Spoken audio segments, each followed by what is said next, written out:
it was a heavy realization when it dawned on me that I was booked the next week or 2 weeks later to be on campus with Charlie as part of his college tour at Virginia Tech. And he was booked a couple of weeks after that to come with me on my tour. And it was like, I remember saying to the team, we have to pull the promos. Like, he's in them. We have to pull the promos because Charlie's dead. It's just, you can't believe it. I still can't believe it. And then came the question of safety. Like, is it safe for me to go on Charlie's campus tour, which is the venue in which he was killed? Can it be made safe? And should we continue with our tour, which had been announced 2 days before Charlie's assassination? It just hit the presses and we were just starting ticket sales. And look, we did talk about it seriously. Obviously, my husband had some strong thoughts on it. But in the end, Miranda, it was like, there is zero part of me that could not do it. Like, there is just no part of me that could ever have said no. That thing is not in me. It was just very clear to me. I'm doing it. So the only real question is, how do we make it safe? And not just safe for me, but safe for everybody. I want the Virginia Tech kids to be safe when we go there. I want the people who come to see me and my guests to be absolutely safe and not even have it be a thought.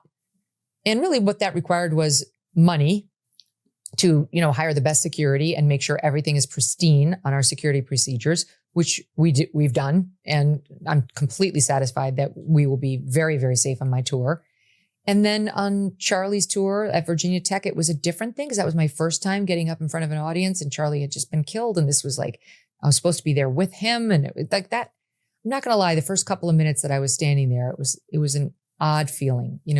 I felt exposed in a way I don't normally feel exposed in public speaking events, but it was just a couple of seconds. And God bless Glenn Youngkin, the great, great outgoing governor of Virginia, because he was there too. He started and he was great. He's got an in-depth knowledge of the Christian faith that I wish I had, that Charlie had. And he kind of set a great tone in the room. And then, this is what a sweetheart he is. I haven't told anybody this story, but he came with a bunch of security because he's the governor. And he had the guys, like the guys and like I don't know if you can swear on this podcast, forgive me, but like with like the camo and the helmets and like the big serious ammo across their bodies. And excellent. Governor Youngkin left before I left because, I was there much longer than he was with the Q&A. And he left all those guys behind saying, you stay here and you take care of Megyn, which he totally didn't have to do, but what a class act.